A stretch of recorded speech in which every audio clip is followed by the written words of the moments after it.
Hey everybody, welcome back to my channel. Today I wanted to do a what's in my pencil bag video. This pencil bag is from Daiso. It's a kind of mesh material. I thought it'd be great to kind of show you what I like to carry around with me. Generally I have a bunch of pencil bags here with me at my desk. However, they're a little bulky and don't really hold much, or they hold too much, so I decided to kind of consolidate everything into one portable pencil bag. So yeah. So starting with this front pocket, I decided to put my most used pen and pencils inside just for easier access. And this first pen is the Sarasa Clip Pen in 0.4. This is a gel pen and a clickable pen, so you don't have to worry about, losing the cap or having to hold the cap while you're writing. This is probably my favorite pen right now that I'm using in my planner. If you follow me on my Instagram, you can definitely see how it looks on the daily pages. I use this pen to create drop shadows on my headers and basically use it for day-to-day use, obviously. This next one is just a typical Daiso pencil, which I purchased for about $1.50. I'm going back into self-studying, so I figured I needed a new pencil, and of course I got it in pink because that is my favorite color. But it's nothing special. It doesn't come with an eraser, so I usually carry a small block eraser with me in this pencil pouch, which is not featured in here because I used it, I think, yesterday. This next one is a Uniball Signal in 0.5. This is a gel pen as well. Most of these pens that I feature in this video are gel pens. That's my main go-to just because it's extremely smooth and easy to write with. So I'm definitely going to just write down the pen here just to show you guys how it looks on paper.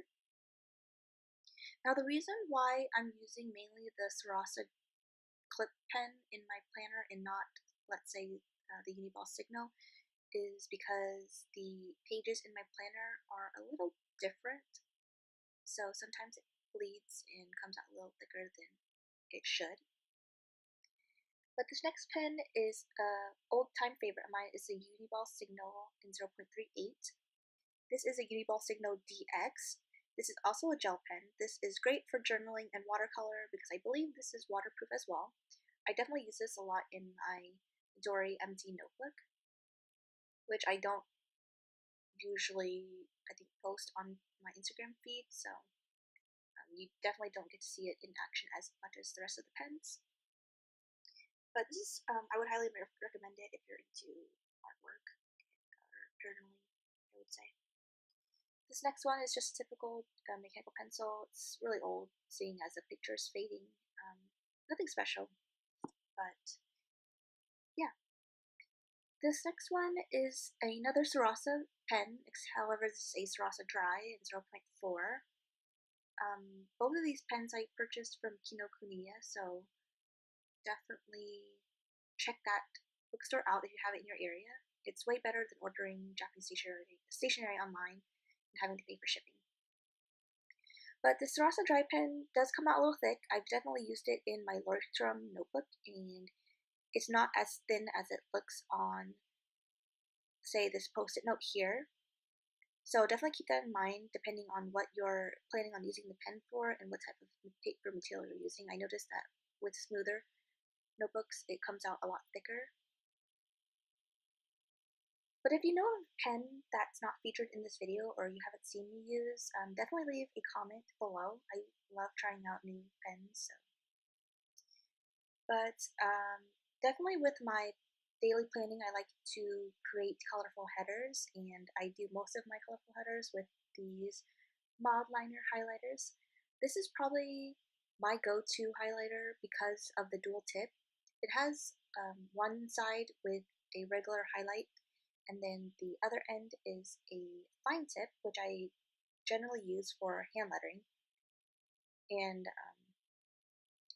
I think these are a little more expensive than other highlighters, so if you're on a budget or want to find dupes, they do sell dupes at Daiso, and Crayola Super Tip markers are actually extremely great for highlighting and hand lettering. I used the yellow highlighter in my grammar notebook, so that's how it looks, and it's perfect.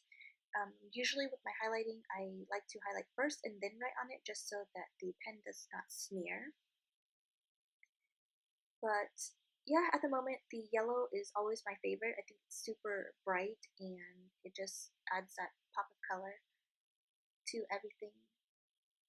And then I love my Muji pens. I have a love and hate relationship with Muji. On one hand, the pack of pens is super cheap. However, I've had trouble with the ink constantly bleeding on me, meaning it pulls up at the tip, and I think it could be the way that the pen is designed, but other people don't seem to have that same problem, so I guess be cautious about that. Next up is my 5-barrel Coletto pen. This is a longtime favorite of mine that I used to use a lot actually. But this is my favorite because it's so customizable. You can definitely switch out these colors and the tip depending on what colors you like using. I actually just switched out the 0.4 tip with a 0.5 just because the 0.4 on these ink refills are extremely thin and they come out extremely scratchy, so the ink isn't really smooth when you're writing it, so that was my main issue with the 0.4 ones. But you can definitely purchase different color barrels, different barrels that have less ink refills depending on your personal preferences, but this is probably my favorite. I bought this, I think I got it as a gift actually, and then I purchased the refills from either jetpens.com or Kinokuniya. You can definitely find Coletto pens on at those two places, and I would highly recommend it if you're into multi-pen uses. Instead of having to carry like 5 or 6 at the same time and switching off, I feel like this is a great alternative. So yeah, this is the Coletto pen. But yeah, if you have any questions about that one, definitely leave a comment. But I think the last pen I have in here is a Sakura Jelly Roll pen. This is for artistic use. I don't necessarily use this for writing. It's just to highlight my hand-lettered headers to add a little bit of fun and dimension to my planner. I just use it mainly to just make things pop, not necessarily for any functional use, but it's a good highlighter if you're also into drawing. And then I have this little whiteout corrector thing, which is super cute. I purchased it from Daiso, and it comes with this little jewel thing. I make a lot of mistakes in my planner, so this is definitely useful to have to carry around with me. And then of course I just have lead refills, and yeah, I think that's pretty much it. This is pretty much what I use on a daily basis. I'm usually switching off my pens depending on how I'm feeling that day or what type of look I'm going for in my planner. And this pencil bag is actually super great for the price. It's made out of this mesh material, so it's a little more durable. I actually just bought it a few days ago, so I haven't really carried it around with me everywhere, but I definitely will because it's super portable. And yeah, if you guys have any questions or would like to see more swatches, I can definitely show that on my Instagram perhaps, but otherwise I think I kind of showed everything that I wanted to show you guys in this video. Leave a comment below, like the video, subscribe if you haven't, but thank you so much for watching, and hopefully I can create more videos for you all soon.